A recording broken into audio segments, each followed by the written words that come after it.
जय हिंद एवरीवन।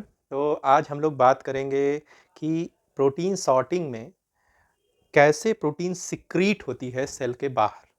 तो protein sorting के सिक्रीटरी पाथवे में हम लोगों ने ये पढ़ा है कि ट्रांसलेशन के साथ साथ कैसे प्रोटीन एंडोप्लाज्मिक रेटिकुलम में आती है और एसआरपी का रोल हम लोगों ने पढ़ लिया है। ठीक है। इसके बाद एंडोप्लाज्मिक रेटिकुलम से कैसे कॉप2 वेसिकल्स का फॉर्मेशन होता है और क्या क्या प्रोटीन्स इन्वॉल्व होती हैं वो हम लोगों ने देख लिया है। ठीक है। लेकिन सपोज करिए कि आपने ऑनलाइन कोई शॉपिंग करी और आपने ऑर्डर किया टेडी बेयर। ठीक है। लेकिन आपको जो है वहाँ से पार्सल मिला, उसमें आपको मिल गया एलिफेंट। तो भाई आप अपने फ्रेंड को एलिफेंट तो देना नहीं चाहेंगे, आप तो चाहेंगे टेडी बियर दें। मतलब क्या हुआ, जो चीज़ आपने ऑर्डर करी थी वो चीज़ आपको नहीं मिली। तो आप क्या करते हैं, उसको रिटर्न प्रोसेस करते हैं कि वो वापस जाए और हमें सही चीज़ मिल जाए। ठीक है। तो सेल के अंदर भी इकोनॉमिकल होने के लिए, जिससे कि जो सेल के अंदर प्रोटीन भाई बनने में बहुत सारी ऊर्जा लग रही है, तो अगर उस प्रोटीन में थोड़ा करेक्शन करना है तो करेक्ट करके, करेक्ट मतलब यहाँ 3 डायमेंशनल स्ट्रक्चर से है। ठीक है। तो अगर उस प्रोटीन गाल्जी में आ गई है, एंडोप्लाज्मिक रेटिकुलम से कॉप2 वेसिकल के थ्रू अब गोल्जी में आ गई प्रोटीन। ठीक है। लेकिन उसमें कुछ मॉडिफिकेशन रिक्वायर्ड है, प्रॉपर फोल्डिंग नहीं है, तो उस प्रोटीन को, या उससे वो बिलोंग नहीं करती है गोल्जी से, ठीक है, सिक्रीटरी पाथवे में जाने के लिए, तो उसको वापस भेज दिया जाएगा एंडोप्लाज्मिक रेटिकुलम में। ठीक है। तो ये कैसे होगा, तो यहाँ पे कॉप1 वेसिकल का फॉर्मेशन होगा। किसका फॉर्मेशन होगा भाई? कॉप1 वेसिकल का। तो पहली चीज आज हम लोग ये देखेंगे कि कॉप1 वेसिकल क्या है, उसका फॉर्मेशन क्या है, पर्पस क्या है। दूसरी चीज देखो बच्चों, यहाँ पे हम लोग देखेंगे कि सिस गोल्जी से फ्यूजन हुआ कॉप2 वेसिकल का। अब हमारी प्रोटीन कहाँ है? सिस गोल्जी में। ठीक है। और वहां से अब ये प्रोटीन मूव करते हुए, उसके ऊपर डिफरेंट मॉडिफिकेशन होते हुए वो प्रोटीन कहाँ जाएगी? Trans face of गाल्जी। ठीक है।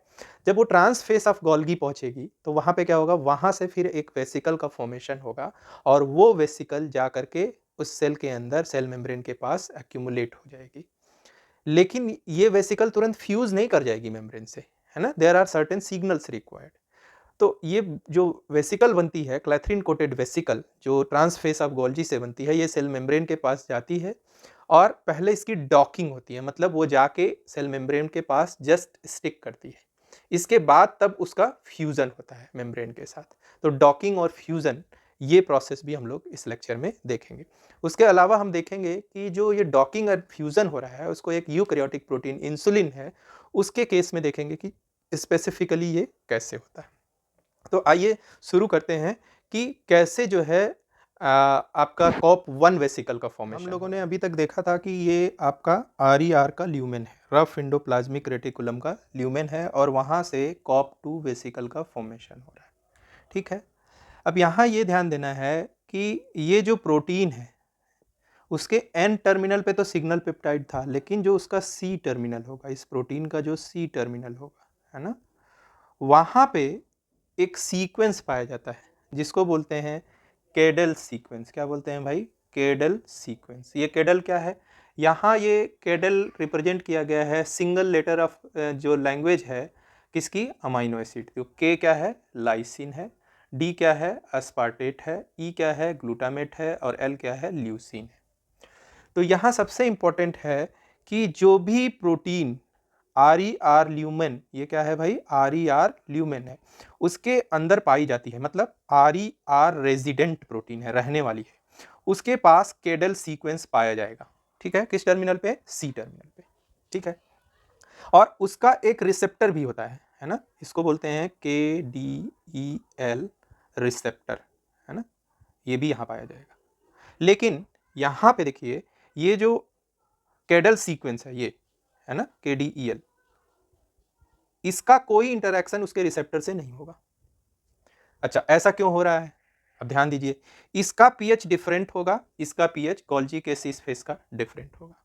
तो इसका पीएच ऐसा है कि जो केडीईएल सीक्वेंस है, उसका इंटरैक्शन केडीईएल रिसेप्टर से यहां पे नहीं होता है।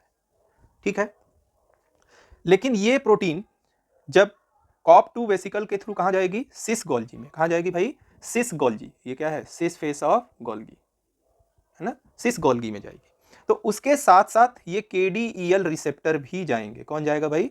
केडीईएल रिसेप्टर ये। लेकिन यहां पे प्रोटीन का, जो ये प्रोटीन है जिसको हमको कहां ट्रांसपोर्ट करना है, ट्रांसलोकेट करना है, गोल्जी के सिस फेस में, उसका कोई इंटरैक्शन नहीं होगा रिसेप्टर के साथ। ठीक है। अच्छा, ये प्रोटीन यहाँ रैब पाया जाएगा कॉप2 वेसिकल पे, और ये रैब का क्या है, रिसेप्टर। तो यही क्या होता है, एड्रेस होता है कॉप2 वेसिकल के लिए कि उसको कहाँ जाना है। यहाँ बहुत तरह के रैब प्रोटीन पाए जाते हैं और उनके रिसेप्टर रिस्पेक्टिव पाए जाते हैं।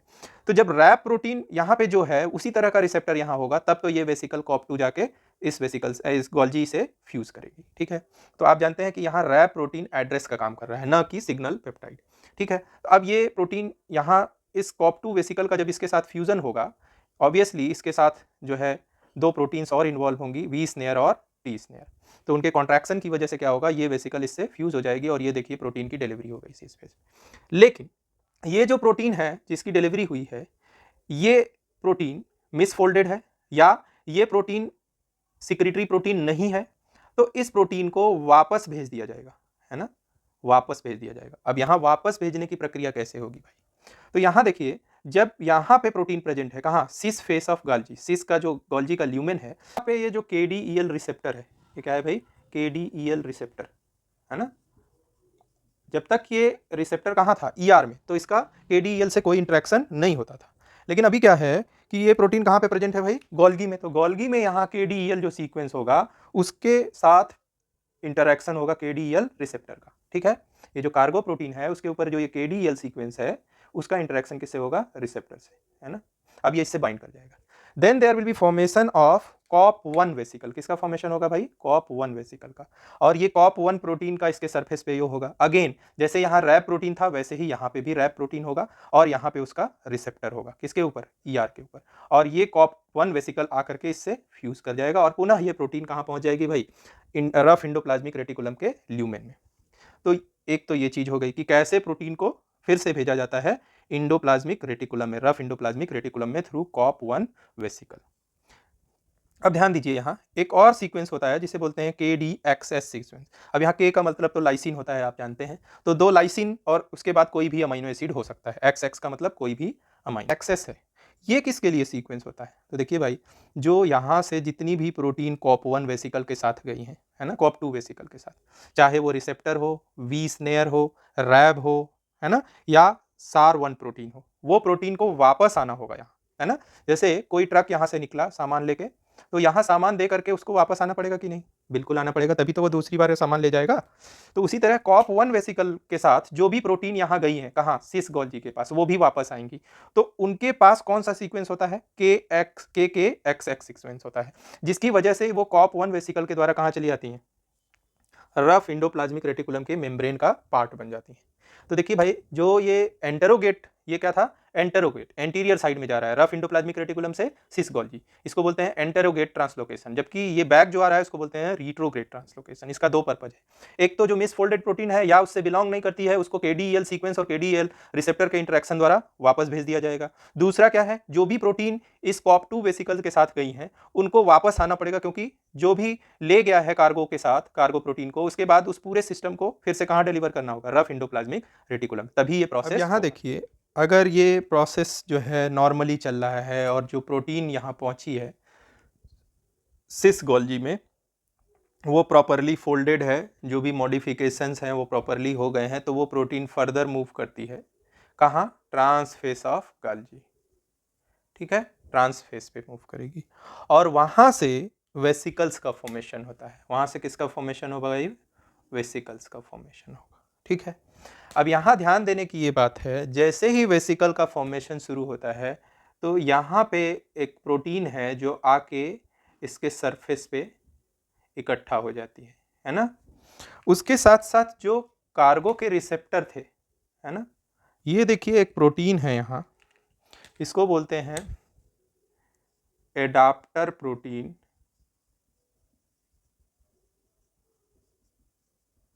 1। ठीक है, और उसके साथ कौन एसोसिएटेड है, RAB। और उसके साथ कौन, उसके बाहर किसकी कोटिंग है, उसके बाहर बहुत सारी प्रोटीन इकट्ठी हुई हैं जिन्हें हम लोग कहते हैं क्लैथरिन। क्या कहते हैं भाई, क्लैथरिन। ये देखिए जो रेड कलर की प्रोटीन इसके बाहर, सारे वेसिकल्स के बाहर इकट्ठी हुई हैं, उनको बोलते हैं क्लैथरिन। तो यहाँ पे भी क्लैथरिन आकर के इसको ऐसे ऐसे सराउंड कर लेंगी। जैसे वहाँ पे क्या होता था, कॉप जो 2 वेसिकल बनती थी उसके केस में सेक 13 और 31 होते थे जो इसको सराउंड करते थे। लेकिन यहाँ पे कौन है, क्लैथरीन की कोटिंग हो गई। और जो वहाँ फंक्शन कौन करता था, Rab, same function, specificity, address provide करता है वेसिकल को, तो वो यहाँ रैब ही करेगा। उसके साथ साथ जो एनर्जी डेरिवेशन था एडाप्टर प्रोटीन के द्वारा होगा, ठीक है ना, जीटीपी की हाइड्रोलिसिस जो होती थी, ठीक है। और यहाँ पे खूब सारे ऐसे वेसिकल जाके डिपॉजिट हो जाएंगे, ठीक है। अब ये प्रोटीन, ये जो वेसिकल्स हैं, जो क्लैथरीन कोटेड वेसिकल है, कौन है भाई, क्लैथरीन कोटेड वेसिकल, क्लैथरीन कोटेड वेसिकल, है ना। ये जो क्लैथरीन कोटेड वेसिकल है, अब यही वेसिकल जाके किससे फ्यूज करेंगी, प्लाज्मा मेम्ब्रेन से। ये क्या है भाई, प्लाज्मा मेम्ब्रेन है, ठीक है। और इसका जब फ्यूजन होगा तो क्या होगा, देखिए, जब इसका फ्यूजन होगा यहाँ पे, तो इसके अंदर का जो भी कंटेंट है, इसके अंदर का कंटेंट क्या है भाई, कार्गो प्रोटीन था वो, है ना, यहाँ पे बाइंड है अपने रिसेप्टर से। तो जब इसका फ्यूजन होगा तो ये निकल करके कहाँ चला आएगा, बाहर सेल के, ठीक है। और जो क्लैथरीन इसके ऊपर है, फिर से इसको छोड़ करके फिर से आ जाएंगे यहाँ पे कि दूसरी कोई वेसिकल बन रही हो तो उसके साथ बाइंड करेंगे, ठीक है। तो इस तरह से प्रोटीन सिक्रीट हो गया। लेकिन यहाँ पे जब क्लैथरीन कोटेड वेसिकल का फ्यूजन होता है तो यहाँ दो इवेंट होते हैं। वो दो इवेंट क्या है, वो हम लोग देखेंगे कि इंसुलिन का कैसे सिक्रीशन होता है सेल से बाहर बीटा सेल के द्वारा, उसके मैकेनिज्म के साथ देखिए। अभी तक हम लोगों ने पढ़ा कि जो है एक प्रोटीन है जो राइबोसोम के द्वारा सिंथेसाइज्ड है, और वो कहाँ गई, आर में, फिर सिस जो गोल्जी का फेस था वहाँ से कहाँ पहुँच गई, यहाँ से होते हुए ट्रांसगोल्जी, और वहाँ से एक वेसिकल का फॉर्मेशन हुआ। और वो वेसिकल जो है उसके ऊपर एक प्रोटीन है जो बहुत इंपॉर्टेंट है यहाँ पे, उसका नाम है क्लैथरीन, है ना। क्लैथरीन कोटेड वेसिकल का फॉर्मेशन हो गया, ठीक है। ऐसी बहुत सारी वेसिकल, ऐसी बहुत सारी वेसिकल्स जो है ये इंसुलिन सिक्रेटिंग बीटा सेल्स के अंदर प्रेजेंट होती हैं, ठीक है। लेकिन जैसे ही ब्लड के अंदर ग्लूकोज का लेवल हाई होगा, है ना, जैसे सपोज करिए आपने खूब सारा जलेबी खा लिया, है ना, खूब सारा ग्लूकोज एब्जॉर्ब होके आपके कहाँ जाएगा, ब्लड में, ठीक है। तो ब्लड से ग्लूकोज कहाँ जाएगा, ब्लड ट्रांसपोर्टर के द्वारा कहाँ आ जाएगा, कहाँ आ जाएगा भाई, सेल के अंदर, बीटा सेल के अंदर भी आएगा। बीटा सेल के अंदर खूब सारी ग्लाइकोलिसिस होगी और फिर ऑक्सीडेटिव फॉस्फोराइलेशन होगा और एटीपी का प्रोडक्शन होगा। तो एटीपी और एडीपी का रेशियो क्या हो जाएगा भाई, हाई, क्योंकि बहुत ज़्यादा एटीपी का प्रोडक्शन हो रहा है क्योंकि खूब सारा ग्लूकोज अवेलेबल है।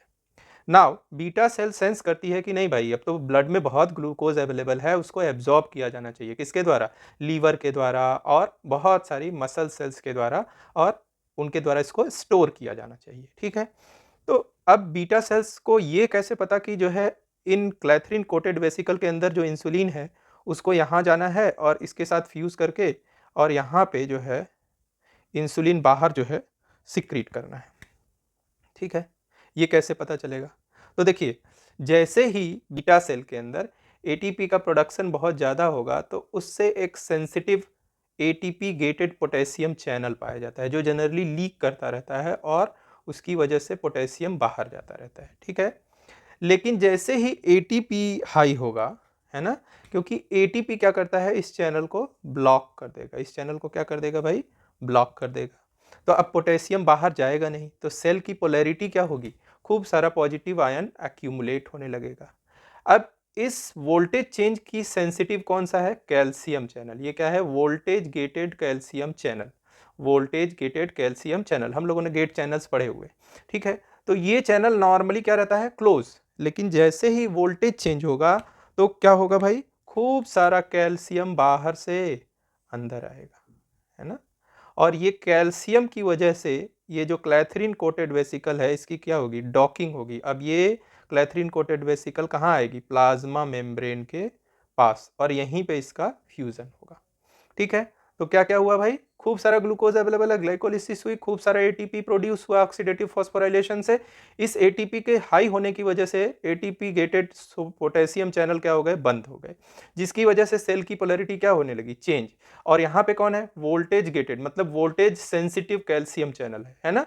तो इसकी वजह से क्या हुआ, खूब सारा कैल्शियम सेल के अंदर आना शुरू हुआ क्योंकि इस वोल्टेज चेंज की वजह से ये क्या हो गया, ओपन हो गया, है ना। अब देखते हैं ये कैल्शियम कैसे काम करता है और कैसे दो प्रोसेस होते हैं। एक तो डॉकिंग, मतलब इस वेसिकल का मेम्ब्रेन के पास आना, और दूसरा फ्यूज हो जाना, उतने कंटेंट को बाहर डिस्चार्ज। तो देखिए ये जो क्लैथरीन कोटेड वेसिकल है, जिसके अंदर क्या भरा हुआ है भाई, इंसुलिन भरा हुआ है। क्या है, इंसुलिन, है ना, ये इंसुलिन भरा हुआ है इसके अंदर। इस इंसुलिन को, ये जो मेम्ब्रेन आप देख रहे हैं जो ब्लैक लाइन से दिखाई गई है, ये जो है बीटा सेल की प्लाज्मा मेम्ब्रेन है। ये क्या है भाई, प्लाज्मा मेम्ब्रेन है, ठीक है। इसी से इसको फ्यूज करना है, जिसकी वजह से इसके अंदर जो इंसुलिन स्टोर है वो कहाँ चला जाए, ब्लड सर्कुलेशन में, ठीक है। तो देखिए अब क्या होगा, इस वेसिकल को ध्यान से देखिए। हमने बताया था कॉप्टो वेसिकल में भी रैब प्रोटीन जो होती है वो बहुत इंपॉर्टेंट रोल प्ले करती है। तो यहाँ पे भी देखिए रैब GTP3A है यहाँ, ठीक है ना। उसके बगल में एक प्रोटीन और है जिसका नाम है रिम, है ना, जो इस प्रोटीन के साथ इंटरैक्ट करती है। यहाँ पे देखिए एक प्रोटीन है जिसको यहाँ ब्लू कलर से दिखाया गया है, ये कैल्शियम सेंसिटिव प्रोटीन। क्या है भाई, कैल्शियम सेंसिटिव प्रोटीन है।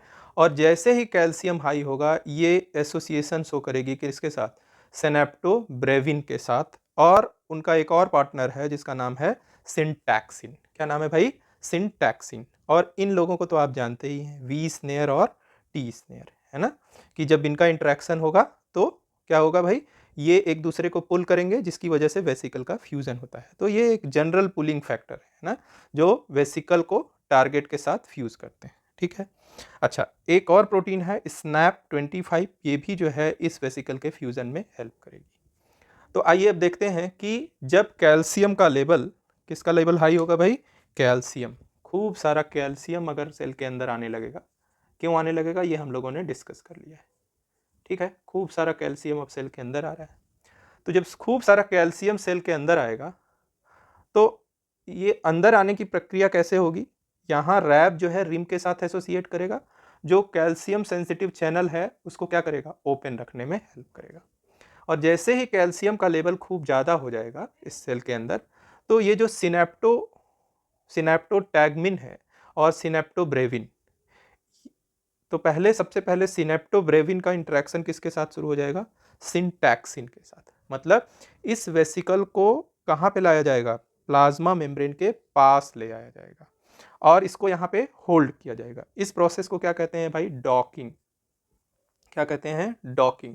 इस वेसिकल को, जो ये साइटोप्लाज्म में कहीं भी घूमने के लिए स्वतंत्र थी, सबसे पहले इसको कहाँ ले आया जाएगा, प्लाज्मा मेम्ब्रेन के पास ले आके इसको यहाँ बैठा दिया जाएगा, ठीक है। और वो कैसे होगा, जैसे ही कैल्शियम का लेवल हाई होगा, ठीक है, सिनेप्टोटैगमिन, सिनेप्टोब्रेविन और सिंटैक्सिन, इसके इंटरेक्शन होंगे। देखिए इंटरेक्शन शुरू हो गया ना, जिसकी वजह से ये जो वेसिकल यहाँ थी, अब इसको कहाँ ले आया गया, प्लाज्मा मेम्ब्रेन के पास ले आया गया, ठीक है।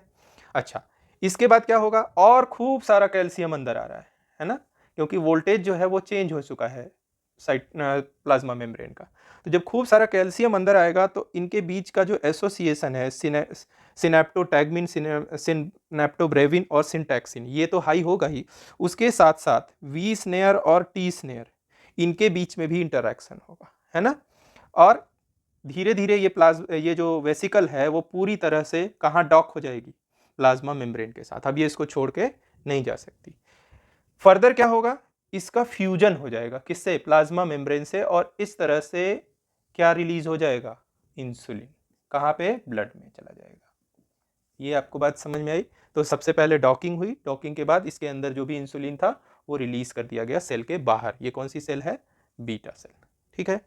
तो यहाँ तक हम लोगों ने सिक्रीटरी पाथवे में देख लिया कि कैसे प्रोटीन साइटोसॉल में सिंथेसाइज हुई, साइटोसॉल में सिंथेसाइज होकर फिर कहाँ गई, रफ इंडोप्लाज्मिक रेटिकुलम में, वहाँ से कॉप2 के थ्रू कहाँ आई, सिस गोल्जी में, सिस गोल्जी के थ्रू कहाँ गई, ट्रांस गोल्जी से क्लैथरीन कोटेड वेसिकल्स बना, और हमने देखा कि वो किस तरह से प्लाज्मा मेम्ब्रेन से फ्यूज करती है, और एक प्रोटीन है इंसुलिन, जो प्रोटीन हार्मोन है, उसका रिलीज कैसे होता है। बहुत इंपॉर्टेंट प्रश्न जो है यहाँ छूट रहा है, वो ये है बच्चों कि ये जो प्रोटीन है, इतना सारा मेम्ब्रेन के अंदर ट्रेवल करने की क्या ज़रूरत है, आराम से सिंथेसाइज होती, जाके मेम्ब्रेन से बाहर चली जाती, है ना। ऐसा क्यों हो रहा है ना।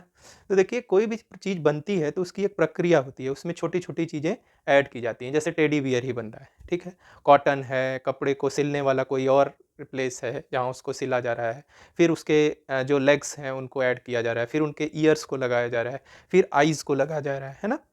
तो डिफरेंट डिफरेंट मॉडिफिकेशंस हो रहे हैं उसमें, है ना? उसमें यहाँ पे प्रोटीन में भी ये सारे मॉडिफिकेशन होते हैं, है ना? कैसे होते हैं? तो जितनी भी प्रोटीन हैं जो ब्लड में सॉल्युबलाइज़ हैं, उनके ऊपर एक बहुत इंपॉर्टेंट प्रोसेस होता है, उसको बोलते हैं ग्लाइकोसाइलेशन, है ना? ये प्रक्रिया होती है और ये पोस्ट ट्रांसलेशनल मॉडिफिकेशन है ना? बहुत सारे लिपिड्स ऐड किए जाते हैं, बहुत सारे डाइसल्फाइड लिंकेज जो सिस्टीन अमीनो एसिड होता है उसके बीच में उसका फॉर्मेशन होता है, जिसकी वजह से क्या होता है प्रोटीन को एक प्रॉपर फोल्डिंग की जाती है उसकी, है ना? ये नहीं है कि आप टेडी बेयर की जगह हाथी बना देंगे, नहीं। उसमें भी कॉटन यूज़ हो रहा है, उसमें भी आई यूज़ हो रहा है, उसमें भी ईयर यूज़ हो रहा है ना? लेकिन उसकी जगह आप हाथी नहीं बना देंगे, तो you have to make a proper 3 dimensional structure of protein and that could be native structure से यहाँ मतलब है फंक्शनल स्ट्रक्चर से, है ना? या वो बाद में फंक्शनल हो, ऐसा हमको यहाँ पे बनाना पड़ेगा। ठीक है, तो अगले क्लास से हम लोग देखेंगे कि ग्लाइकोसाइलेशन क्या होता है, कितनी तरह का होता है, डाइसल्फाइड लिंकेज कैसे फॉर्म होता है, लिपिड्स कैसे ऐड किए जाते हैं, जीपीआई लिंक क्या होता है, ये देखेंगे। ठीक है।